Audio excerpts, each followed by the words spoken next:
I've been doing some thinking recently and chatting with a number of players about ways that NetEase might be able to improve this game, at least in our opinions. Big shout out to I Am Rob. Him and I have been discussing this a lot. He's the guy from my Sunend video, by the way, so you can go check that out if you want to see more about that guy. So in this video, I just want to mention 3 ways that I think this game could be improved. Let me know what you guys think down in the comments section. Let's get into it.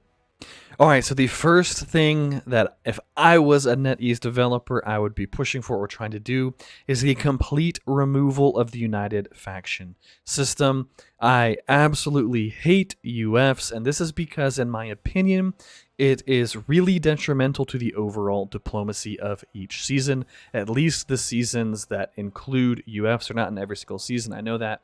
But in most of the seasons, they do include UFs. And I think it's really bad for the diplomacy because by the end of the season, even if you wanted to betray the UF partner that you hooked up with, maybe that's a bad way of saying it, hooked up with. Anyways, even if you wanted to betray the faction that you united with, you couldn't. The game just doesn't allow you. You can't even betray their tiles or anything. And this kind of rolls over into the second problem, in my opinion, is that you're effectively having the number of factions from a diplomatic perspective, since all of the major factions are going to find somebody to unite with, rather than there being 12 factions in the game. At most, on any server, there's going to be something like 6, and on a lot of servers, I would say there's never going to be 6 total UFs on pretty much any server. Like, every faction would have to be full.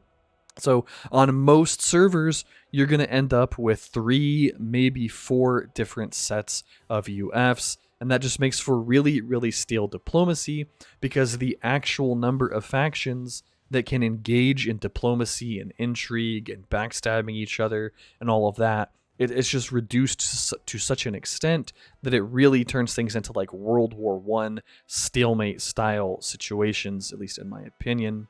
It also creates a scenario where the 2 most powerful factions are actively incentivized to unite together because they can both just win. They're not going to have to worry about, like number 1 is never going to have to worry about number 2 backstabbing them at some point in the season. So without UFs, if let's say, number 1 and number 2, let's say they ally, which is, kind of like uniting, but unofficially. If they ally at some point in the season, depending on the diplomacy, maybe faction number 3 comes to faction number 2 and says, hey, why don't we team up and get rid of faction number 1, and then we can figure out the ring between us at some point. And so it makes it more risky, if there are no UFs, for the top 2 factions to just group up and wipe out a server. However, if they can't betray each other, even if they wanted to, why wouldn't you just unite with, number 1, number 2, you unite, you fight everybody, you beat everybody, and then bada boom, bada bing, you win the season and you wipe out a server. And I think it's just detrimental to the players that do that, which is going to be most players. I'm certainly guilty of it. Sorry, not sorry, I want to win seasons. But it can kind of ruin the fun for your own players, because now maybe you're just stomping everybody, and then the people that are getting stomped, obviously they're not having any fun either. So anyways, for those reasons, that's why I think that UFs are not a wonderful mechanic, at least in my opinion. I'd love to know what you guys think. Number 2 is, I think there should be some sort of respect exchange mechanic. I'm certainly not the first person to suggest this. Plenty of people have suggested it.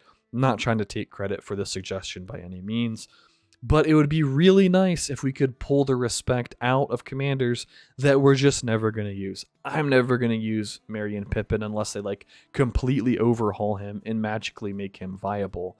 I'm never going to use Imrahil, for example, or Denethor, or most of these commanders. I've got 30 commanders or something that just sit in my town at all time, and they don't even really path. Sometimes they path, I guess. I don't need 30 commanders for pathing or tile flipping. It's just a ridiculous amount, right?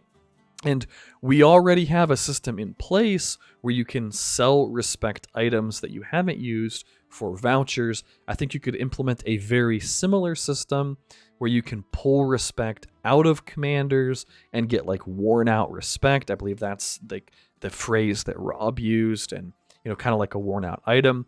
You get some amount of worn out respect of the corresponding tier. Obviously, you wouldn't want people pulling respect out of T1s to put into T3s or vice versa.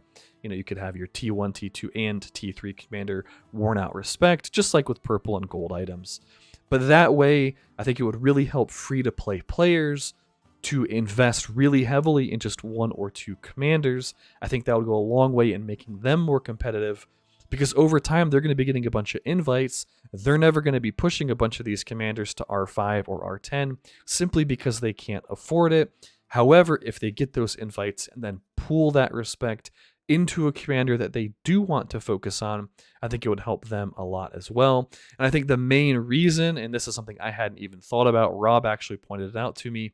Initially, I was just going to say, oh yeah, just give people vouchers for it. We already use tickets for all kinds of things.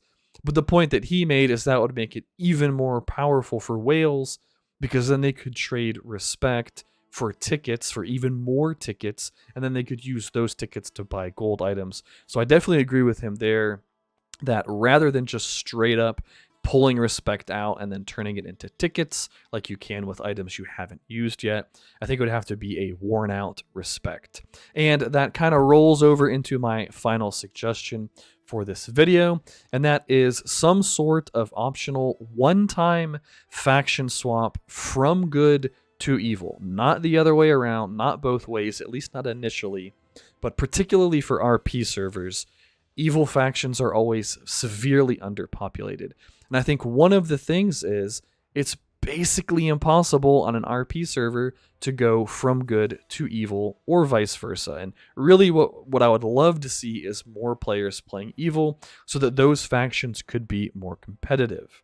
However, not a lot of people are going to want to do a full restart on a brand new account, and probably even less people are going to want to just basically throw away their beautiful R10 plus commanders that they've been working on for 4, 5, 6, 7 seasons, just to start over with a bunch of Respect 0 Tier 1 commanders for the other side. Now, I haven't fully thought through the exact logistics. I think you'd have to tie it into a worn out respect type system to where, give the players the option at the end of a season or in bag end or wherever to, for one time, you're able to burn all of your good faction commanders and convert all your T1 respect into worn out evil T1 respect, T2, T3, same thing. And then you can shift your account over to an evil faction, and at least that way you'd be able to start off with some semblance of good commanders. I don't think that you could do it for a 100% exchange rate, because then that would allow people to just immediately shift into respect 25 Caldoons and Grimas and stuff. That might be a little bit crazy. Maybe you'd have to do 80% of your T1 respect gets transferred over to evil. They could work out the math, they could work out the numbers, but overall, I would love to see more populated evil factions in RP servers, and I think one of the ways to do that would be to give players some way to play the opposite side without losing all of the progress on their account that they've been paying for, that they've been working for. For the huge mega whales, it's not going to matter. They're just going to go drop another $10,000, $20,000, $30,000 on their account. But for most of us who are spending a little bit here, a little bit there, waiting for those event chests to pull the respect items for the commanders that we want, for the majority of players, I just think that swapping factions after so many seasons is just such a daunting concept without being able to start with some amount of traction on the other side. All right, guys, that's it for this video. Let me know what you think about these suggestions down in the comment section, and thank you for watching.